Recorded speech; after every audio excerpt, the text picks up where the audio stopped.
Everyone, it's Raina. So this video is looking at the natal chart of Gia Carangi. Gia was a model who died in 1986, and she was only 26 years old when she died. She was a heroin addict who contracted AIDS from a dirty needle and died of complications from AIDS. And according to Wikipedia, many people considered her the first supermodel. Now, I would challenge that because even though it's a little bit fuzzy, I would say somebody like Cheryl Tiegs or Christy Brinkley would be the one to have that title and not Gia. I was a teenager during those years in the early 80s and even the late 70s, and I don't remember ever seeing Gia's picture, although I might have and just didn't know.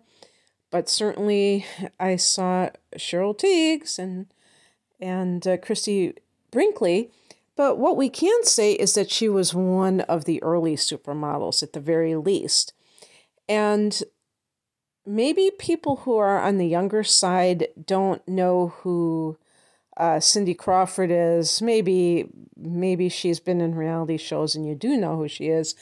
But she was called Baby Gia because she came after Gia, and she looked a lot like Gia.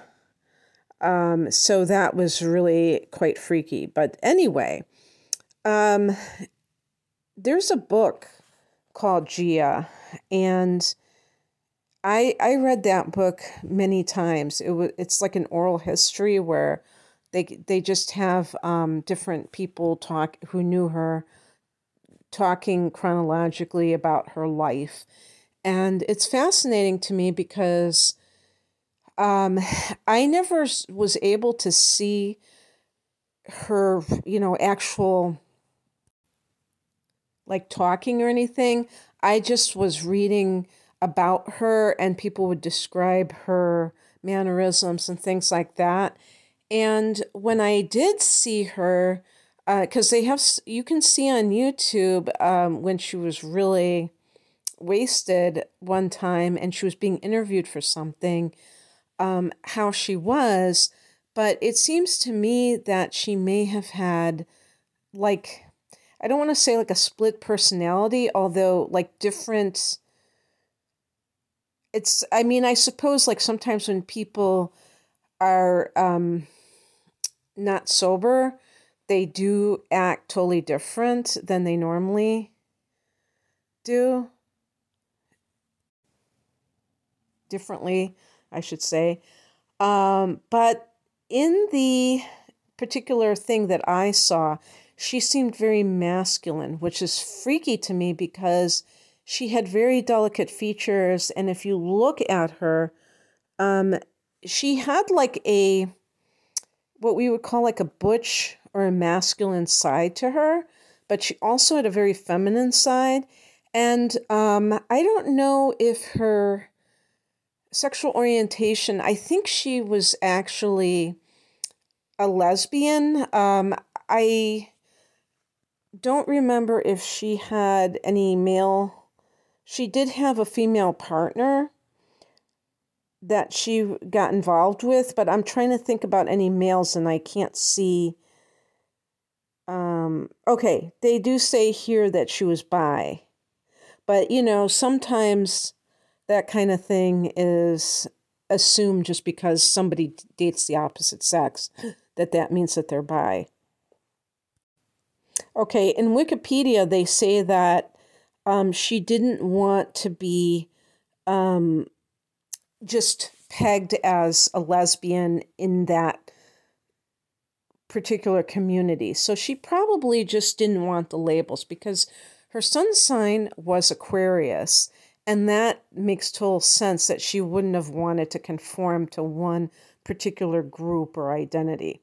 But I do think that she probably was a lesbian at the end of the day. I don't know. She did have a relationship with a woman. Now, and they did I'll just read what they said on Wikipedia. One of Carangi's friends later spoke of her tomboy persona. And she was like into David Bowie when she was in high school. So that makes a lot of sense because, she was born in 1960 and he was very big in the 70s.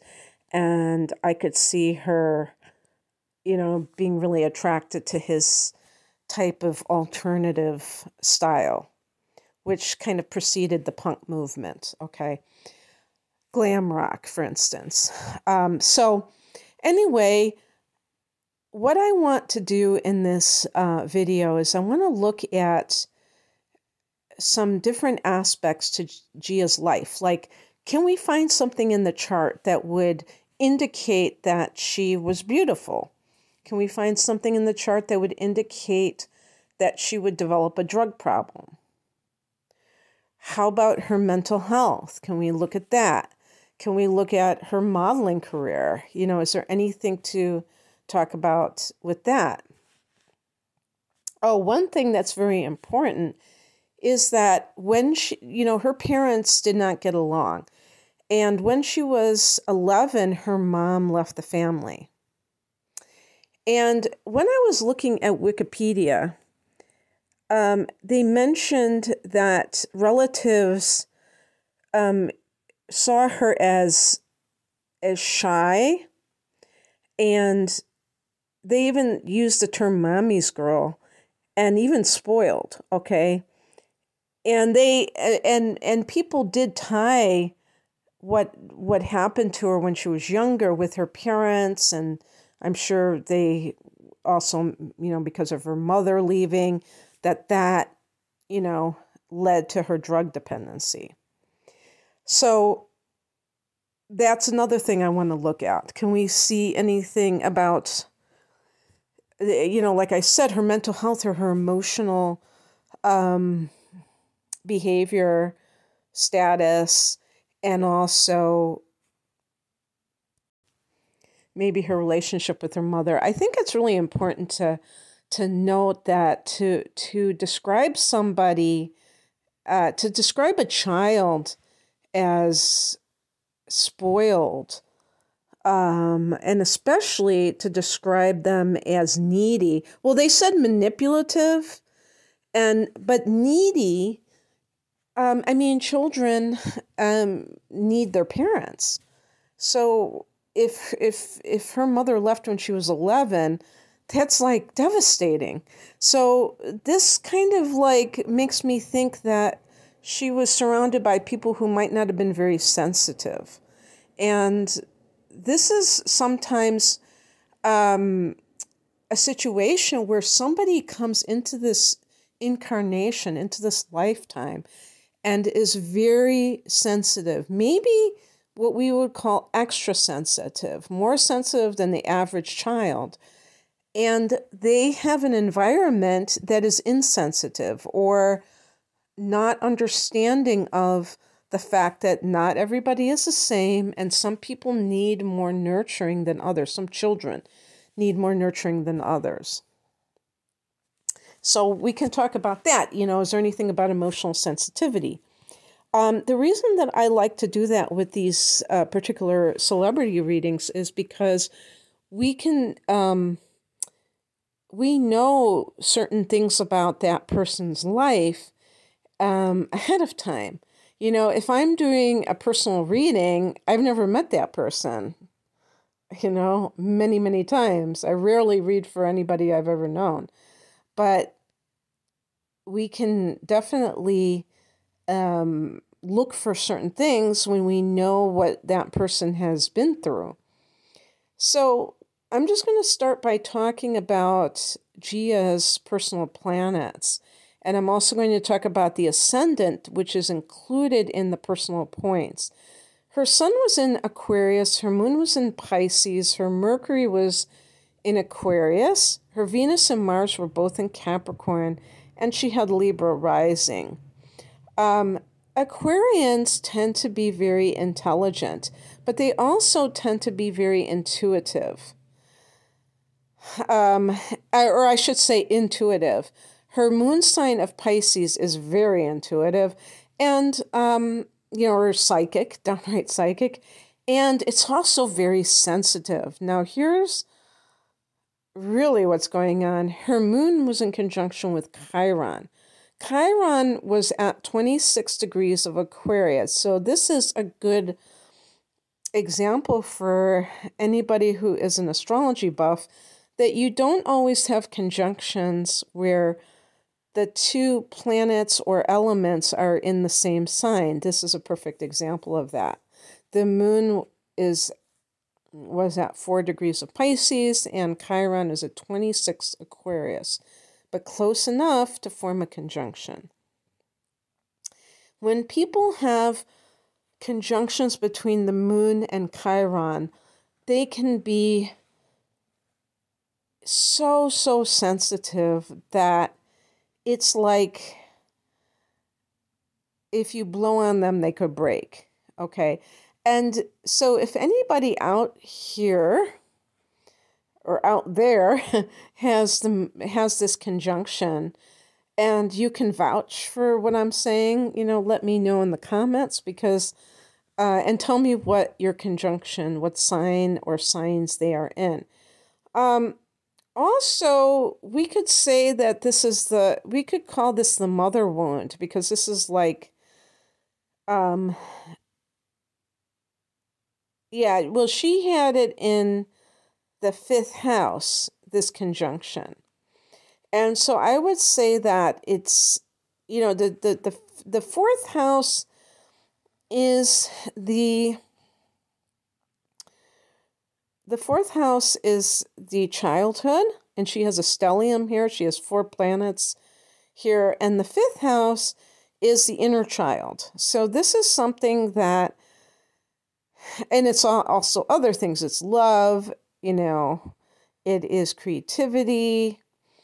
And so what I think that this indicates with this conjunction of the moon and Chiron in the 5th house is that this was this moment in childhood where her inner child might have died.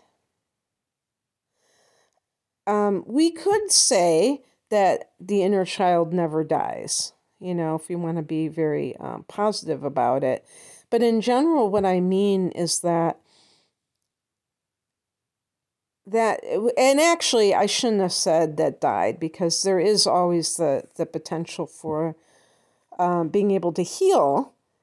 But the thing is, the person has to want to heal and they have to know what it is that they're healing. And because she got into modeling as a teenager, I believe she was 17 when she started, when she first, went into the, big leagues, if you want to call it. I don't know when she started using drugs, but I'm sure, it wasn't long after that, if not before, that she was, sometimes people start running away from their problems and then they can't connect the dots because then they are off to the races. They're already adding a new complication in and a new distraction. So it makes it harder for them to tune into themselves.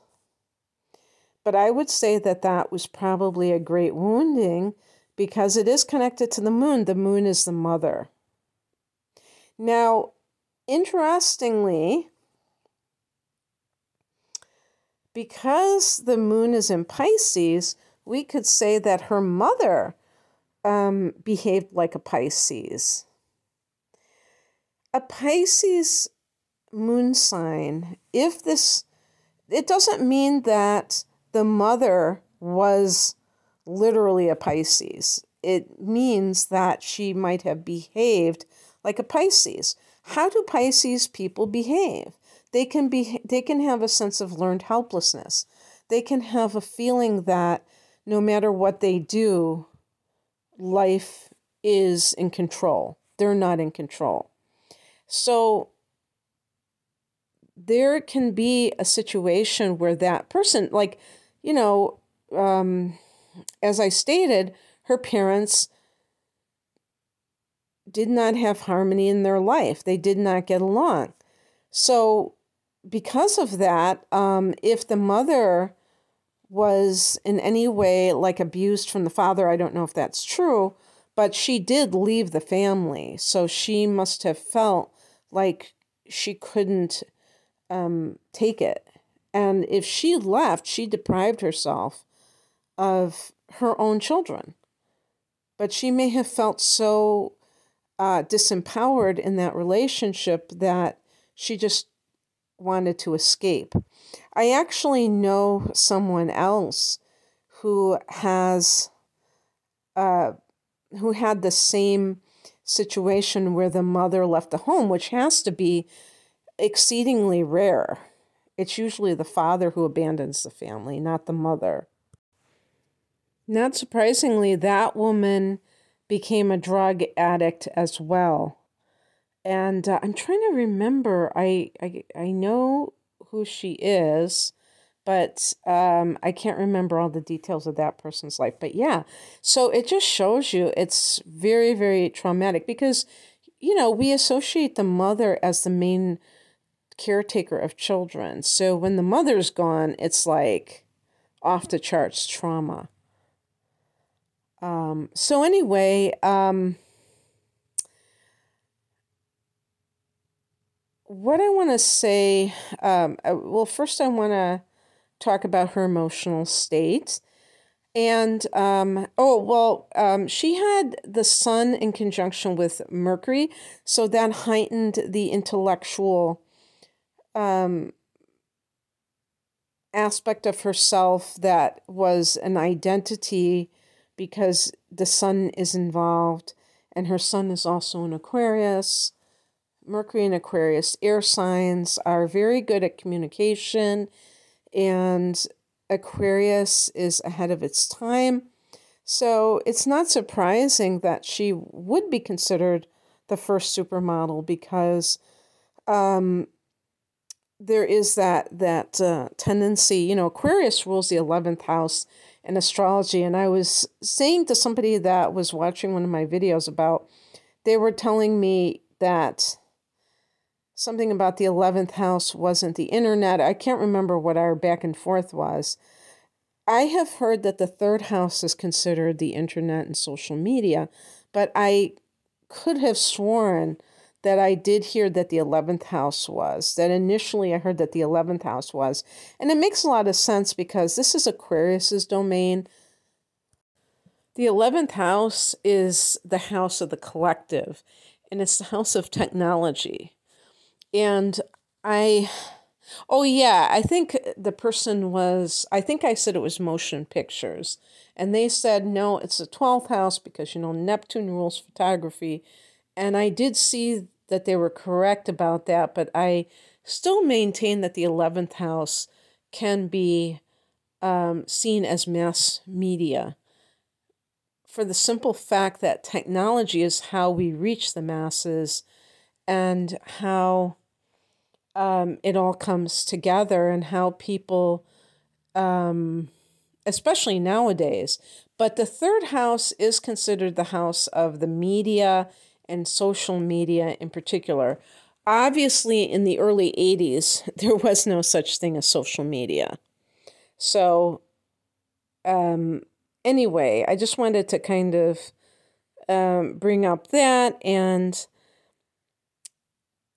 Aquarius is a sign that I would say might be in competition for the least emotional sign, the most detached sign of the zodiac. And I don't know how many people see that as a positive or a negative. I see it as a positive overall because even if the person goes through trauma as a child, they can find a way to kind of not identify with it because the sun is your identity. And so they don't have to feel that sense of victimhood. If somebody has the sun in Pisces, they can develop an identity around being a victim because There is, as part of the archetype of Pisces, there is a natural association with victimhood and Pisces because of what Pisces represents, the 12th house, which is, it can be past lives and things of that nature, and karma, and therefore this idea of victimhood becomes much easier to understand. And the 12th house that Pisces rules also involves prisons, and it rules prisons and hospitals. It's associated with prisons and hospitals, and these are places of suffering. The house of the hermitage, the quarters of the monk or the nun who is maybe contemplating their existence, their connection to God, the meaning of life, but in solitude. So there's like that element of solitude. But there can be loneliness with people who, you know, when we talk about the 12th house as well. And she had the moon in Pisces. And so she had it in this emotional planet, which is dealing with, you know, how do you express emotions? You know, what kind of emotional nature do you have? In Pisces, are you kidding me? I mean, it's like super compassionate, super, like empathic, you know, non-discriminatory, but unfortunately, self-undoing. And that's another term that we associate with the 12th house, the house of self-undoing. So people who have this 12th house placement can have a tendency to be very self-destructive, unfortunately. And that can lead to a person who is now,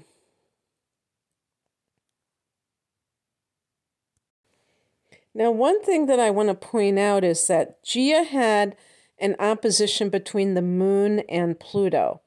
I saw a site online that said that this is indicative, this is the aspect that is most indicative of bipolar disorder. So any opposition is a form of bipolarity, meaning that it's two extremes, okay? But we're talking about the textbook clinical definition of bipolar. Now, what I mean is, obviously, somebody who's an astrologer can't analyze it, but they're talking about the correlation between that particular aspect and bipolar disorder. Now, where they got their information, I wouldn't know, but basically they said it's like wild mood swings. Personally, I would think that would be more Uranus than Pluto. But in any case, you know, Pluto does tend to be about intensity. So certainly a person who gets very intense emotionally, that is a little bit unnerving for other people. And how I would see this with the sun and moon, with these, you know, even though they don't form any angles, the sun and moon in her chart, I would see that as bipolarity from the standpoint of what does Aquarius represent? What does Pisces represent? Pisces is very super emotional, super, I was going to use the word needy, but I don't like that word. Dependent, emotionally dependent maybe. And the sun in Aquarius is very remote. So that can lead to a person who maybe blows hot and cold. Sometimes maybe they're fine and they're detached. Other times they're like this open wound. Gia had a square between the Sun and Neptune, as well as Mercury and Neptune. A square is a hard angle. A hard angle, the opposition is a hard angle as well. Hard angles, well, let me just say specifically, a square can indicate there's some kind of blockage. The person finds it hard to resolve some sort of conflict that is arising from the needs of those two planets. So they're trying to cooperate. I mean, an angle is when two planets make contact with one another. Not all planets make contact with each other. It has to do with how far apart they are. And when there's a hard angle, it's rubbing up against each other, irritating, creating an obstacle, creating a hard time for the person to be able to solve the riddle or solve the problem of those two influences as they make that hard angle. So the Sun is our identity, and Neptune is fantasy. So when there's a square, the person has a hard time finding themselves. This is, Neptune can be drugs. So when Neptune is connected to a personal planet, it doesn't surprise me that drugs, especially if it's a hard angle, that drugs are the result that the person ends up doing because they're trying to cope. Neptune is a ruler of Pisces, so it's very sensitive, and I would say even very fragile. There's a difference between sensitivity and fragility. You can be sensitive and still be quite strong. Fragility, mental fragility, is something where the person is very susceptible to maybe feeling bad about themselves, maybe being overly influenced by other people's opinions of them, themselves. And with the moon in Pisces, sometimes fantasy and reality get mixed up. This is, and also the emotions are given, or the affection is given sometimes to a person who is not worthy of their love. And I'm talking about, obviously all human beings are worthy, but in terms of how they are showing up in that relationship.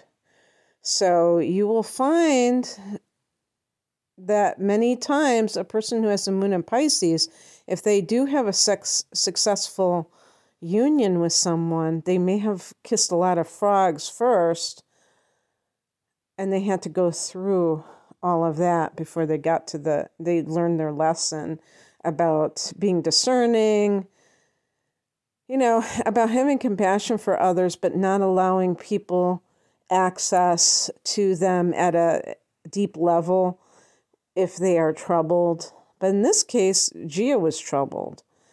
And I think that, she was,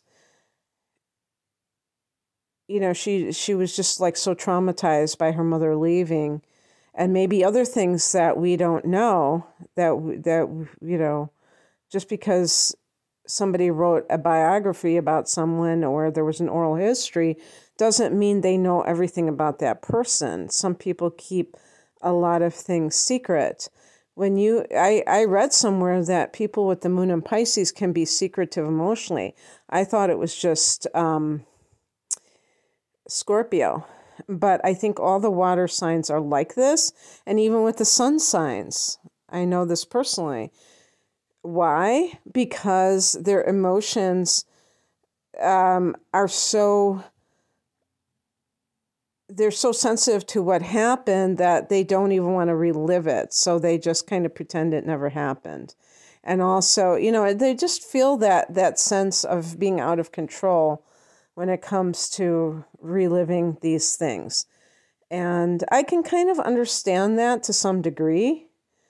But one of the unfortunate side effects of that is that their relationships can be more on the shallow side because they never really reveal their core wounds to somebody else. Maybe there's also trust issues connected with trusting other people with some of their deep emotional wounds that they will be used against them. I know that can happen with Scorpio, but I think that can happen with all of these individuals. So she had a conjunction with Venus and Jupiter and Venus and Saturn. So that was good for career matters and for money. And, being a supermodel, she certainly I'm sure she earned a lot of money in those days, but she spent it on drugs. They even said on Wikipedia that before she passed away, because she had gotten clean and sober, she had, entered a rehab, and they said she worked as a sex worker in her final year. I don't remember that being in the oral history of Gia. Maybe it was and I didn't know. But it's possible that it's information that emerged later. And I didn't mean didn't know, I meant didn't remember. So anyway, the reason I'm bringing this up is because her Venus and Mars are both in Capricorn. When a person has the Capricorn inner planets like this, and by the way, she had a trine between Venus and Pluto, which you would think, oh, wow, a trine, that's good. But any contact to Pluto from Venus, we're going to talk about money and power and sex. Now, a trine means that there might be some harmony there where it's not, too much on the dark side. But I think that the transactional relationships, I wouldn't be surprised. Venus and Mars in conjunction can be, the person, it's like having Venus in Aries. And there can be there might be this idea that, wow, they're having this amazing sexual relationship and they think that they're madly in love with someone. They're confusing sex with love. So, and I'm not saying that that's true for everybody that has that conjunction, but it could be.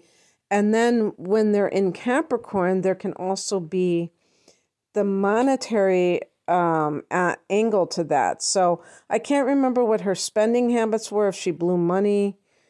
She had Libra rising. She had the moon in Pisces.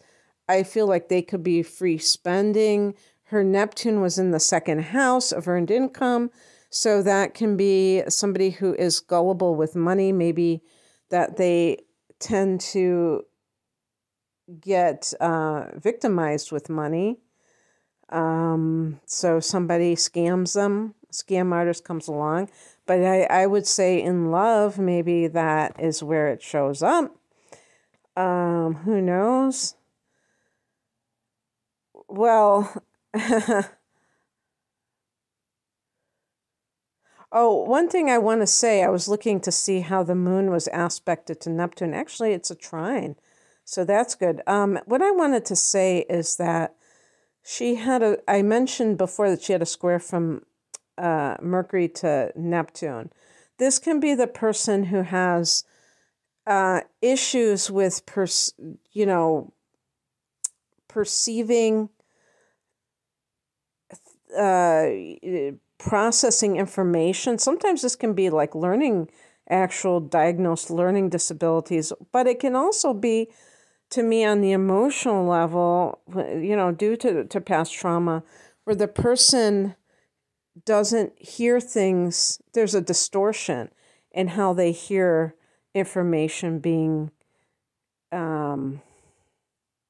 said to them. And the reason that this is really important is the fact that it's very easy for such a person to lie to themselves. So a contact that is made from a planet to Neptune has a Piscean sub-influence. So here we have somebody with the moon in Pisces, and then they have these contacts from the sun that are hard from the sun and Mercury to Neptune. So that Mercury, it could be the perception that is distorted, judgment that is distorted. And when you're talking about, and Neptune can be addiction. So the person's distortion causes them to make unwise choices. The person's emotional neediness or their, overwhelming feelings that their sun in Aquarius cannot handle, cannot bear to deal with, they take something. And by the way, the water signs, I'm going to be doing a video on drugs or substance abuse and the different astrological signs. And I do see a very strong correlation between water signs and downers, depressants. So anything like, whether it's alcohol, which is obviously when we talk about water, but Xanax. And it doesn't have to be the sun in those signs. It could very easily be the moon, because the moon, being the emotional nature, that really can drive a person.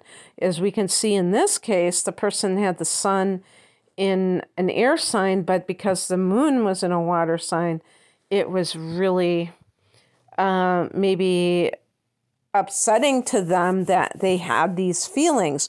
Whereas if Gia had had her sun, let's say, in Scorpio and her moon in Pisces, she might have been more accepting of her possible mood swings, or just, if she did have a mood disorder or whatever, she wouldn't have been as afraid of it, I feel. Now, that's just a guess. Maybe it would be even more overwhelming. Who knows? But I just think that it's very difficult when your sun is in such a detached sign to have such a strongly emotional nature. And speaking about these downers that I was talking about, heroin, obviously, opiates is another one that people can take. So anyway, just a little fun factoid for those of you who might not know. Angelina Jolie played Gia in I don't know if it was a TV biopic. I think it might have been, I don't know. I never have had cable, so I'm imagining that it was, if it did originate on cable, that it was on broadcast television at some point. But, yeah, so she did a great job. And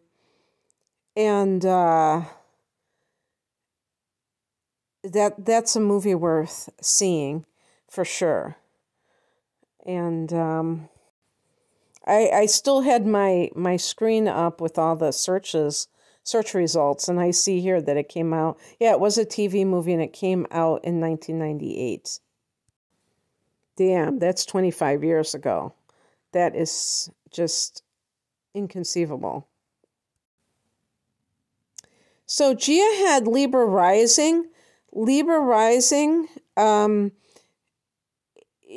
you have either Libra or Taurus rising, these two signs are ruled by Venus, and the person can be physically attractive. The rising sign can indicate the person's appearance, their body type, and also the way that they dress. When we're talking about Libra, we're talking about the person could be physically attractive. Obviously, a model tends to be. And they can also have a great flair for design and fashion and that sort of thing. And that means that they're very tasteful. No, they have great taste. Tasteful means, that you're not dressing like a hoochie mama, I guess. I don't know. They have great taste when it comes to fashion. Or they can be elegant. So that makes sense. So the one thing about Libra rising, it can mean that the person is a people pleaser. The Pisces is another sign that I attribute to that as well. And both of these signs, tend to want other people to approve of them or to make them happy. And of course, that is a losing battle. You can die unhappy, trying to make other people happy. And Gia, died prematurely. I mean, nobody thinks it's normal to die at age 26, even though people do die when they're that young. And so there was probably a part of her, and again, going back to her mother's abandonment, where she might have felt as though she had done something wrong that caused her mother to leave, and therefore she was, going to try and make everybody happy so they would not abandon her. And that is the way to pave a road to hell, as far as I'm concerned. One thing I find very strange is that her midheaven is Cancer. I would never in a million years associate a midheaven of Cancer with the modeling industry. The midheaven is the cusp of the 10th house of career. So you can look to your midheaven to get some sense of career options. It's not going to necessarily be the end-all be-all, but at least it can indicate the direction a person wants to go in. But it has nothing to do with anything like that. The best you could say is that it might have something to do with art.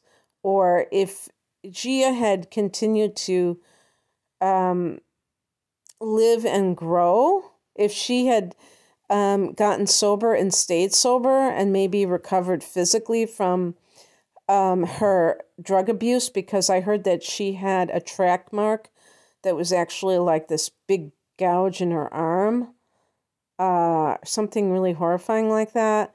So if she had really just physically healed as well as emotionally, spiritually, maybe she would have been able to become like a healer, because she has these indications.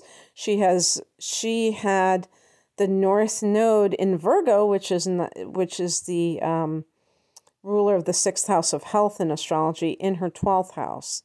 So I have a feeling that she might have been somebody that could have done that. But of course, because she contracted AIDS, her immune system became just wide open for any kind of bug to take her down and take her out. 1983 was when it was very apparent that AIDS was an issue in the in the show business community, and I'm just including all those avenues, like even modeling. But in her case, it probably was not due to promiscuity, but more to drug abuse. And I think they said that she had this dirty needle. I don't know how they can be 100% sure that that's what caused it. But anyway, in the third house of the media, she had Venus and she had Jupiter. Venus, and, they're in conjunction. Venus, is her ruler and is associated with beauty. And Jupiter is associated with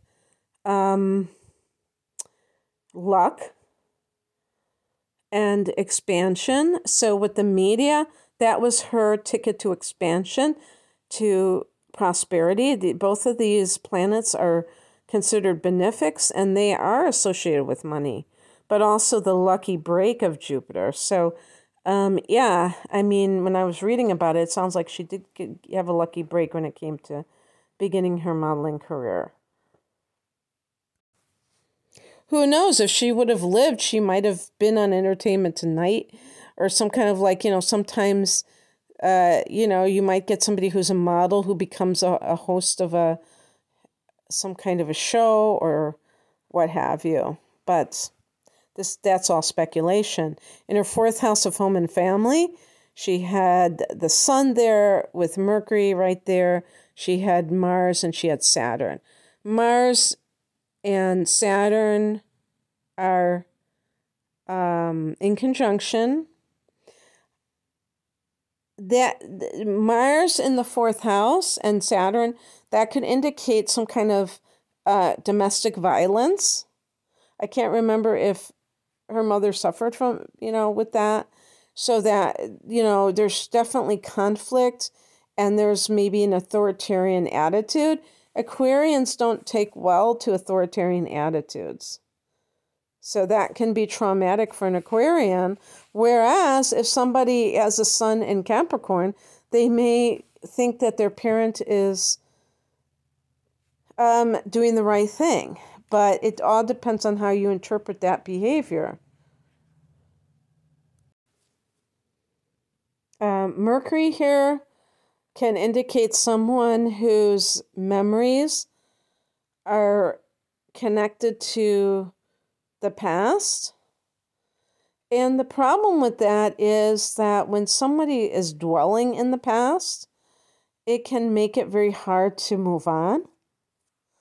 So that's challenging to say the least. Because, if somebody just keeps remembering, they have memories. Also, in the fourth house, maybe memories of the mother.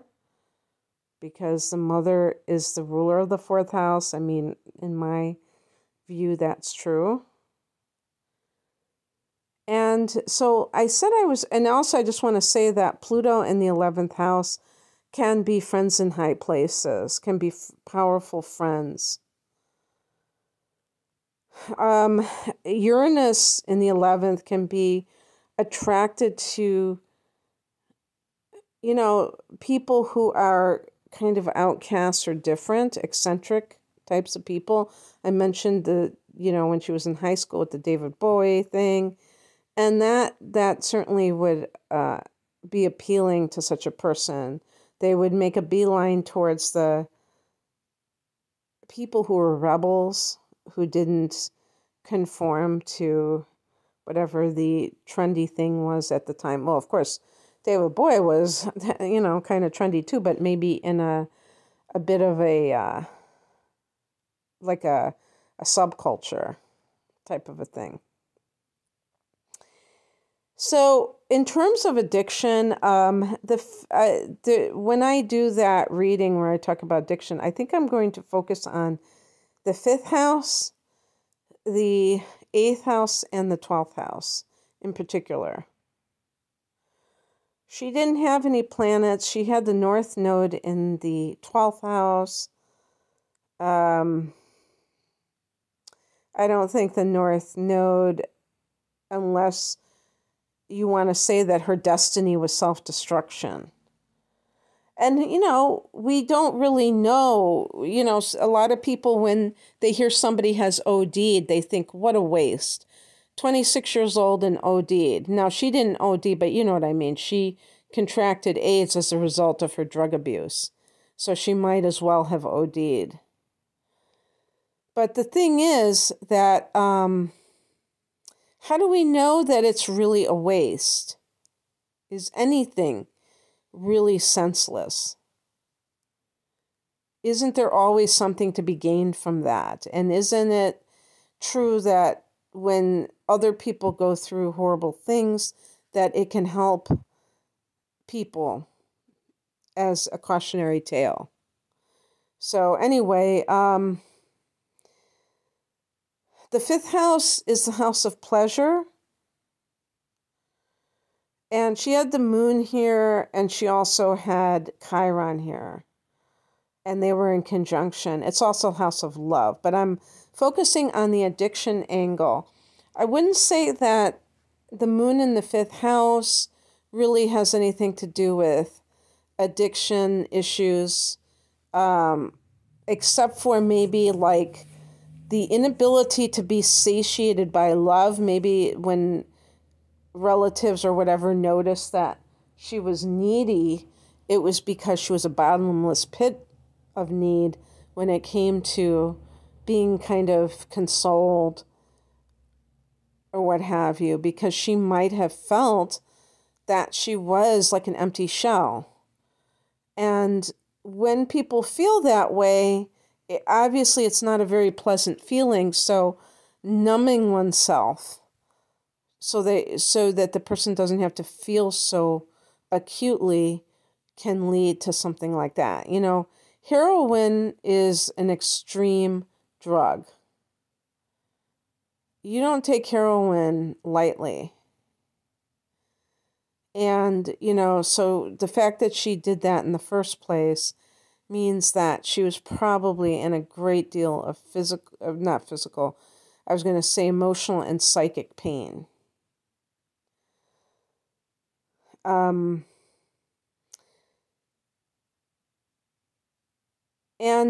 So that's what I would really, it's not so much the house placement. I just think because she had that conjunction between the moon and Chiron, as well as the opposition between the moon and Pluto, that this is what really drove her to use. Because people, even people who are not officially diagnosed as bipolar, for instance, it's not uncommon for them to self-medicate. So that may be, the main reason why so many people do abuse drugs. And when I say drugs, I am including alcohol in that. So anyway, I think I'm going to leave it there, only because I've almost gone an hour. I hope that this resonated with any of you who know about her story. I'm looking for new information every day. I just looked while I was doing this, and I see that there is a second book that has come out in 2015. The book that I was referring to is called A Thing of Beauty. And I believe it came out in the early 90s. I can't remember when exactly, but I really like books that are set up like an oral history. Edie, there's a book by George Plimpton called Edie that was about Edie Sedgwick. And by the way, I have a video on her chart. And they use that format of the oral history. It's really great because you get different viewpoints, but it's arranged chronologically so you can see the progression of a person's life. All right. Thanks for listening. Take care. Bye.